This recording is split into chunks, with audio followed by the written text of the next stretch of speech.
আসলে কপাল খারাপ হইলে এইরকমই হয়, তাই না ভাই বোনেরা? আমি গেলাম মার্কেটে। আমি যে আপনাদের কাছে তো বলেই গেলাম, বলে আমি একটু মার্কেটে যাব। তো কালকে রাত্রে আপনার ভাইয়াকে বলছি, বলে আমি মার্কেটে যাব। তো আপনার ভাইয়া বলছে ঠিক আছে যাইও। তো সকালে বলি গেলাম, বলে হ্যাঁ যাবো, কাছে যাইও। তো যে কথা সেই কাজ।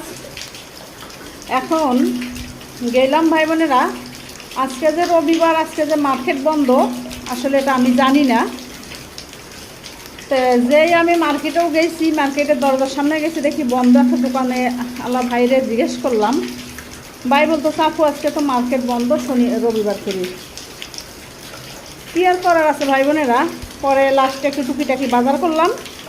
বাজার করার পর ভাই বোনেরা এমন বৃষ্টি আসছে, ভিডিও বানাতো দূরের কথা, মানে আমার নিজের জীবন ধরেও টানা হেঁচড়া। কি আর বলতাম, আসলে যাদের কপাল পোড়া তাদের কপাল পোড়ায় থাকে, কপাল কখনো ভালো হয় না, এটাই বাস্তব। তো যাই হোক, কি আর করার আছে। তারপরে ভিডিও তো আর করতেও পারলাম না, মোবাইলের ক্যামেরাটা বন্ধ হয়ে গেছে। তারপর আমার বাসার গেটের সামনে এক বাইকে মোবাইলটা দেখাইলাম, ভাই দেখেন আমার মোবাইলের ক্যামেরা আসতেছে না কেন। পরে ভাই আবার মোবাইল বন্ধ করি চালু করলো, তারপরে ক্যামেরা আসলো। তো আসলে যাই একটা ভিডিও বানাতে পারলাম না, মার্কেটও বন্ধ থাকলো, গাও ভিজে গেল, কি একটা এমন হইলো ভাই বোনেরা আপনারাই বলেন। তো আসলে কপাল পোড়া হলে সব পাকে হয়, তাই না?